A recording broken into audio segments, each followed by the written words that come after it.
بسم اللہ الرحمن الرحیم نحمدہ ونصلی علی رسولہ الکریم۔ آج ہم حضرت موسیٰ علیہ السلام اور حضرت ہارون علیہ السلام کے واقعے کا تیسرا حصہ شروع کریں گے، تھرڈ پارٹ۔ جیسا کہ ہم بتا چکے ہیں کہ اللہ تعالیٰ نے حضرت موسیٰ علیہ السلام کو دو بڑے معجزے عطا فرمائے، ایک عصا کا اور ایک ید بیضاء کا۔ یہ دو معجزات فرعون اور اس کی جماعت سے مقابلہ کے لیے عطا فرمائے۔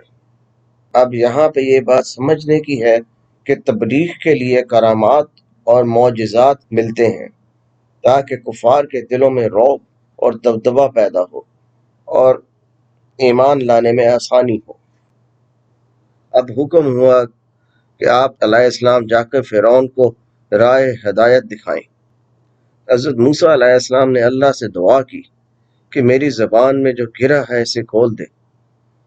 اس بارے میں علماء کرام ایک حکایت نقل کرتے ہیں کہ جب حضرت موسیٰ علیہ السلام شیر خوار تھے تو آپ علیہ السلام نے فرعون کی داڑھی کے کچھ بال ہاتھوں سے کھیلتے ہوئے گرا دیے۔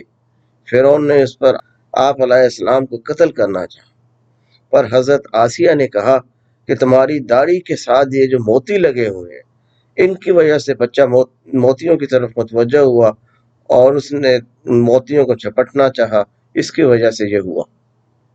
اس نے کہا کہ امتحان لیا جائے گا، اور اس نے کچھ کھجوریں اور دوسری طرف دہکتا ہوا انگارہ رکھ دیا۔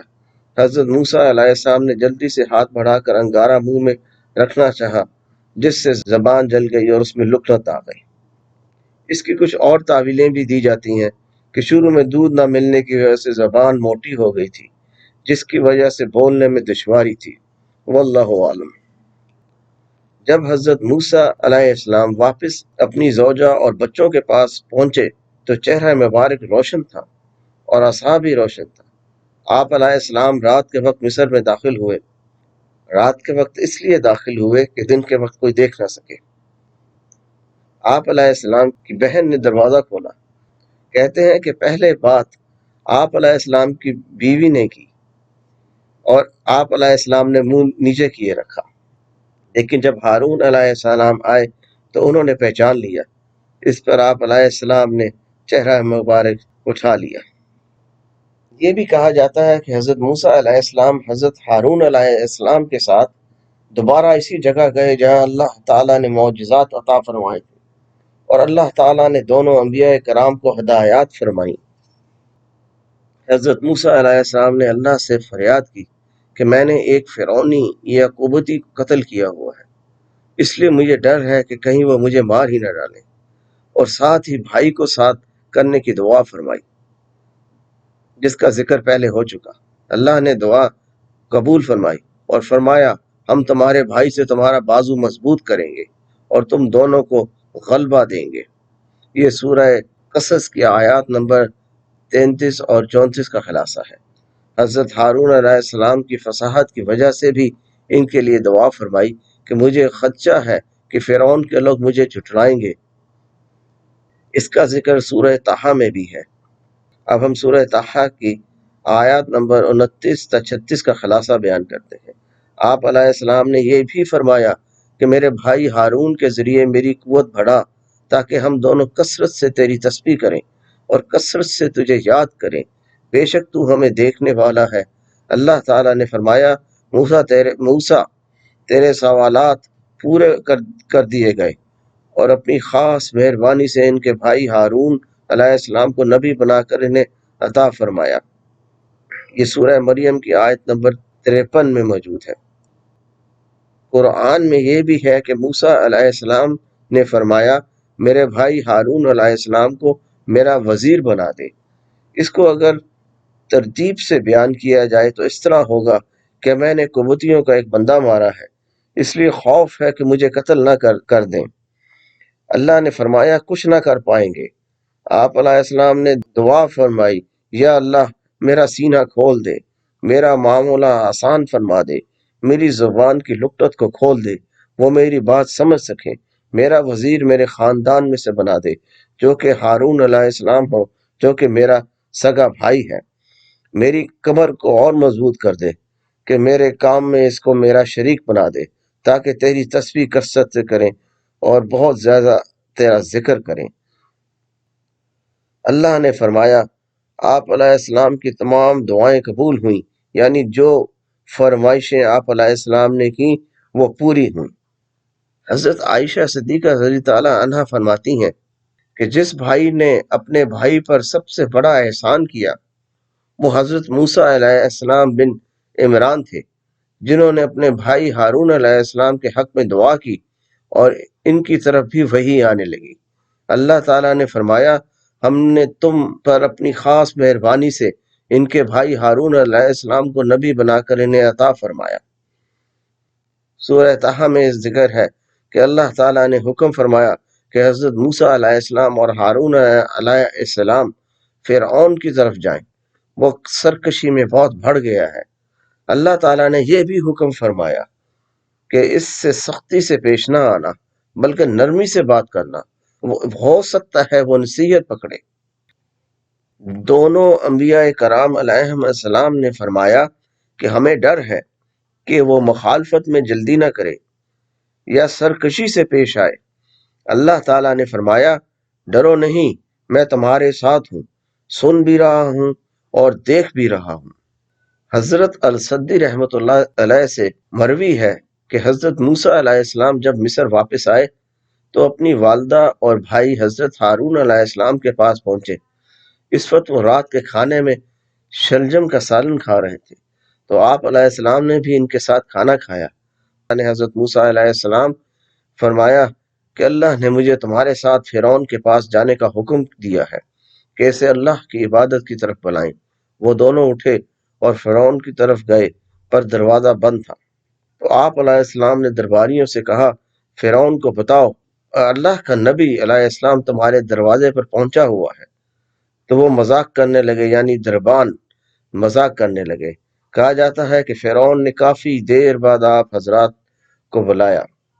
ایک روایت کے مطابق آپ علیہ السلام کی ملاقات اپنے بھائی حضرت ہارون علیہ السلام کے ساتھ حدریب پہاڑ کے پاس ہوئی، جو کہ جنگل کے پاس تھا۔ یہ بھی آتا ہے کہ آپ علیہ السلام کی والدہ نے دونوں بھائیوں کو روکا بھی کہ فرعون کے پاس نہ جائیں اس کے ظلم کی وجہ سے، پر آپ علیہ السلام نے فرمایا یہ اللہ کا حکم ہے۔ اللہ تعالیٰ نے حضرت موسیٰ علیہ السلام کی تمام دعائیں جو کہ آپ علیہ السلام نے فرمائی وہ قبول فرمائی اور فرعون سے مقابلہ کے لیے معجزات بھی عطا فرمائے، یہاں تک کہ حضرت ہارون علیہ السلام نبوت بھی عطا فرمائی۔ اب ہم سورہ الشعراء کی آیات 10 تا 19 کا خلاصہ بیان کرتے ہیں۔ اللہ تعالیٰ نے حضرت موسیٰ علیہ السلام اور حضرت ہارون علیہ السلام کو حکم فرمایا کہ اب فرعون کے پاس جا کر اسے اللہ کا پیغام پہنچائیں کہ فرعون صرف اللہ کی عبادت کرے اور بنی اسرائیل یعنی حضرت موسیٰ علیہ السلام کی قوم کو آزاد کر کے حضرت موسیٰ علیہ السلام کے ساتھ بھیج دے۔ فرعون نے غرور سے کہا کہ تم وہی نہیں جسے میں نے اپنے گھر میں جگہ دی اور لمبے عرصہ تک آپ علیہ السلام کی دیکھ بھال کی۔ اس سے معلوم ہوتا ہے کہ ابھی تک اسی فرعون کی حکومت تھی جس کے زمانہ میں آپ علیہ السلام مصر میں تھے۔ پھر کہا تم اپنا وہ کام کر گئے جو کر گئے، مطلب قبطی کو مار کر وہاں سے چلے گئے، یعنی آپ علیہ السلام قبطی کے واقعے کے بعد مصر چھوڑ کر مدین چلے گئے، اور اس طرح ہمارے یعنی فرعون کے احسانوں کا بھی انکار کیا۔ حضرت موسیٰ علیہ السلام نے فرمایا میں نے یہ کام اس وقت کیا جب میں نبی نہ تھا یا میں راہ سے بھولا ہوا تھا یا راہ سے بھولے ہوئے لوگوں میں سے تھا، یعنی مجھ پر وحی نہیں آئی تھی۔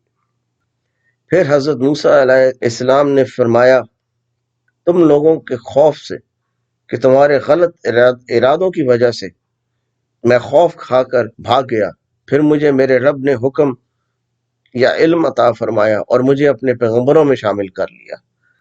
حضرت موسیٰ علیہ السلام نے فرعون سے کہا تو نے جو مجھ اکیلے کے لیے کیا اس کے مقابلے میں پوری قوم کو غلام بنا کر رکھا ہوا ہے۔ اگر تیرا احسان ہوگا تو وہ یہ کہ تو بنی اسرائیل میرے ساتھ بھیج دے، یعنی بنی اسرائیل کی قوم کو میرے ساتھ بھیج دے آزاد کر کے، تاکہ وہ اپنے رب کی عبادت کریں یا عبادت میں آزاد ہو جائیں۔ پھر فرعون نے اللہ تعالیٰ کے بارے میں کہا کہ رب العالمین کیا ہوتا ہے، کیونکہ وہ خود کو خدا گردانتا تھا، اللہ تعالیٰ کا انکار کرنے والا تھا، ظلم و زیادتی کرتا تھا۔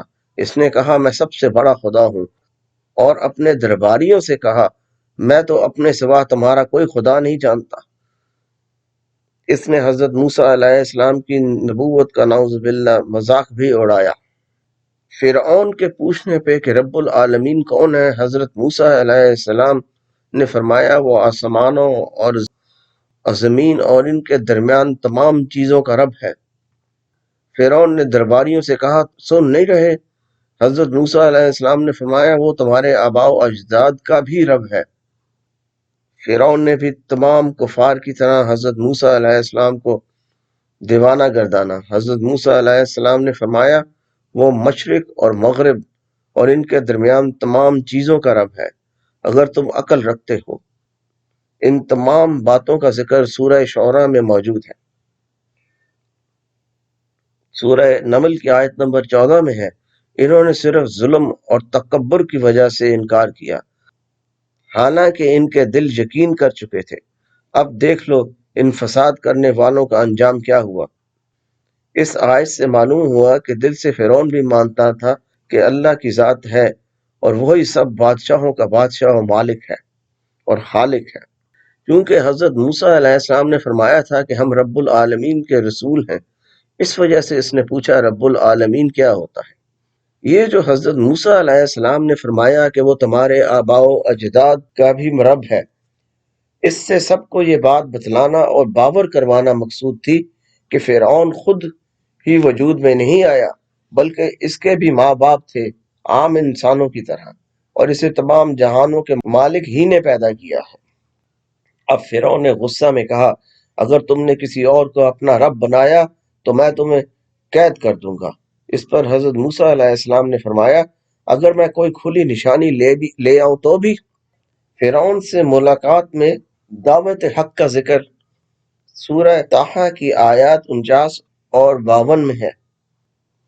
آپ علیہ السلام نے فرمایا اللہ نے ہر چیز کو بناوٹ عطا کی جو اس کے مناسب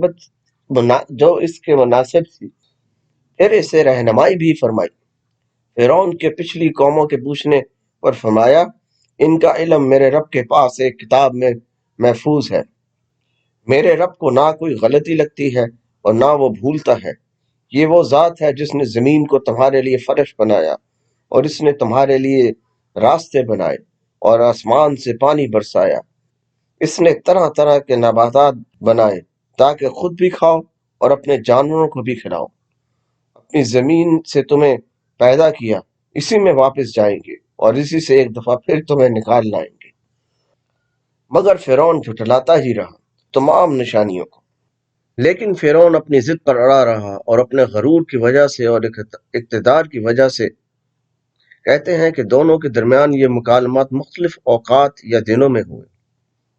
یہ جو حضرت موسیٰ علیہ السلام نے فرمایا تھا کہ وہ تمہارے آباء و اجداد کا بھی رب ہے، اس سے سب کو یہ بات بتلانا اور باور کروانا مقصود تھی کہ فرعون خود ہی وجود میں نہیں آیا بلکہ اس کے بھی ماں باپ تھے عام انسانوں کی طرح، اور اسے تمام جہانوں کے مالک ہی نے پیدا فرمایا۔ اب فرعون نے غصہ میں کہا اگر تم نے کسی کو اپنا رب بنایا تو میں تمہیں قید کر دوں گا۔ اس پر حضرت موسیٰ علیہ السلام نے فرمایا کہ اگر میں کوئی کھلی نشانی لے آؤں تو بھی۔ فرعون نے کہا اگر تم سچے ہو تو اسے لے آؤ، یعنی نشانی دکھاؤ۔ حضرت موسیٰ علیہ السلام نے اپنی لاٹھی ڈالی تو وہ ایک بڑا اژدہا بن گیا، اور پھر اپنا ہاتھ قمیص سے نکالا تو وہ سفید اور چمکدار تھا۔ فرعون نے اپنے درباریوں سے کہا کہ حضرت موسیٰ علیہ السلام جادوگر ہیں اور تمہیں اپنے علاقہ سے نکالنا چاہتے ہیں، تمہاری کیا رائے ہے؟ اب یہاں پہ یہ بات سمجھنے کی ہے کہ یہ جو اژدہا نظر آیا یہ نظر کا دھوکہ نہیں تھا بلکہ اصلی اژدہا تھا، جبکہ جادوگر جو جادو کرتے ہیں وہ نظر کا دھوکہ ہوتا ہے۔ جب فرعون نے پوچھا اپنے درباریوں سے کہ تمہاری کیا رائے ہے تو انہوں نے کہا شہر میں نقیب بھیج دو، وہ اعلان کریں اور آپ دونوں یعنی حضرت موسیٰ علیہ السلام اور حضرت ہارون علیہ السلام کے بارے میں جلدی فیصلہ نہ کر اور تمام جادوگروں کو اکٹھا کر۔ اس تمام گفتگو میں حضرت ہارون علیہ السلام ترجمان کا کام کر رہے تھے اور حضرت موسیٰ علیہ السلام کی بات کو فصاحت سے بیان فرما رہے تھے۔ اس تمام گفتگو کے بعد بھی جب فرعون اپنی ضد پر اڑا رہا، محض اپنے غرور اور اقتدار کی وجہ سے، غرض فرعون نے اپنے درباریوں کے سامنے حضرت موسیٰ علیہ السلام کو جادوگر گردانا اور مقابلے کے لیے تمام جادوگروں کو اکٹھا کر لیا۔ یہ جادوگر ہر کارے بھیج کر تمام ملک سے اکٹھے کیے گئے تھے۔ اس زمانے میں اور اس جگہ میں یعنی ان کے ملک میں بڑے بڑے جادوگر موجود تھے۔ اللہ تعالیٰ نے حضرت موسیٰ علیہ السلام اور حضرت ہارون علیہ السلام کو یہ بھی فرمایا تھا کہ فرعون سے ملتے ہوئے بھی دونوں میری یاد سے غافل نہ ہونا، میری یاد تمہاری مدد کرے گی۔ اس تمام گفتگو کا ایک حصہ اور بھی ہے جس میں فرعون نے اپنے وزیر حامان سے یہ بھی کہا کہ اینٹیں پکی کرے اور ایک عمارت بنا، شاید اس پر چڑھ کر میں موسیٰ علیہ السلام کے خدا کا پتہ لگا سکوں، اور میں تو بلا شبہ اسے جھوٹا سمجھتا ہوں۔ اس کا ذکر سورہ غافر، جس کا دوسرا نام سورہ مومن بھی ہے، اس میں بھی ہے۔ ان کی آیات نمبر 36 اور 37 میں ہے۔ یہاں یہ ذکر بھی ضروری ہے کہ مصری مختلف دیوتاؤں کو بھی مانتے تھے۔ مصری فرعون کو سورج کا اوتار بھی سمجھتے تھے، جو کہ ان کے دیوتاؤں میں سے سب سے اونچا تھا، یعنی فرا سورج کو کہتے ہیں۔ اگر تمام جادوگر اکٹھے ہو گئے کھلے میدان میں، تمام لوگ فرعون اور درباری بھی موجود تھے۔ جادوگروں نے فرعون سے پوچھا، اگر ہم غالب آ گئے یعنی ہم جیت گئے جادو میں تو کیا انعام بھی ملے گا؟ اس نے کہا اس نے انعام کا وعدہ کیا اور اپنے قریبی بندوں میں شامل کرنے کا بھی کہا۔ علماء کرام فرماتے ہیں کہ جب حضرت موسیٰ علیہ السلام نے معجزات دکھائے تو فرعون ڈر گیا اور باقاعدہ کانپنے لگا۔ اس کے بعد حضرت موسیٰ علیہ السلام کے ہاتھ کی روشنی اور سفیدی سے سب حیران رہ گئے۔ اب ہم سورہ طٰہٰ کی آیت نمبر 56 تا 59 کا خلاصہ بیان کرتے ہیں۔ جس دن مقابلہ تھا وہ نوروز کا دن تھا، جو کہ ان کے جشن منانے کا دن تھا اور چاش کا وقت تھا۔ حضرت موسیٰ علیہ السلام کا مقصد اللہ کی عطا کردہ نشانیوں کو لوگوں کے سامنے ظاہر کرنا تھا، اس لیے میلے کا دن مقرر فرمایا اور روشنی کا وقت مقرر کیا تاکہ کوئی ابہام نہ رہے۔ یہ جو تمام جادوگر پورے ملک سے اکٹھے ہوئے، ان کی تعداد کے بارے میں بھی مختلف آراء ہیں، جو کہ 12,000 سے 80,000 تک بتائی جاتی ہیں۔ حضرت ابن عباس رضی تعالیٰ عنہ کی روایت کے مطابق ان کی تعداد 70,000 تھی۔ جب فرعون اور عمرہ اور تمام لوگ اکٹھے ہو گئے، حضرت موسیٰ علیہ السلام نے جادوگروں کو ایک اللہ کی عبادت کی طرف بلایا اور انہیں جھوٹ اور گناہ سے بچنے کا کہا، اور جادوگری سے بھی منع فرمایا کہ اگر اللہ پر جھوٹ باندھیں گے تو ناکام و نامراد رہیں گے، یعنی ہمیں نبی اور رسول کی بجائے جادوگر کہہ کر اللہ پر جھوٹ نہ باندھیں۔ آپ علیہ السلام نے انہیں یہ دعوت تمام عوام کے سامنے دی۔ اس پر جادوگروں اور عوام میں سے کچھ نے کہا یہ جادو نہیں بلکہ نبی کے الفاظ ہیں، اور کچھ نے کہا کہ یہ جادوگر ہیں۔ انہوں نے یہ سب کچھ حضرت ہارون علیہ السلام کے بارے میں بھی کہا اور کہا کہ حضرت ہارون علیہ السلام ایک بڑے جادوگر ہیں۔ قرآن نے اس تکرار کو جھگڑے کے الفاظ میں بیان کیا ہے، کیونکہ ان کے درمیان اختلاف ہو گیا تھا۔ مصری علوم و فنون میں سحر یعنی جادو کو ایک مستقل علم و فن کی حیثیت حاصل تھی، اور وہ لوگ ساحرین کو بڑا درجہ دیتے تھے۔ یہ وجہ بھی تھی کہ فرعون اور درباری حضرت موسیٰ علیہ السلام کے معجزات دیکھ کر دنگ رہ گئے اور ڈر گئے۔ سحر کو اس لیے بھی سحر کہا جاتا ہے کہ یہ وقت نہ پورا دن ہوتا ہے اور نہ رات، بلکہ ڈھکا چھپا سا ہوتا ہے، یعنی لوگوں کی نظروں کا دھوکہ ہوتا ہے۔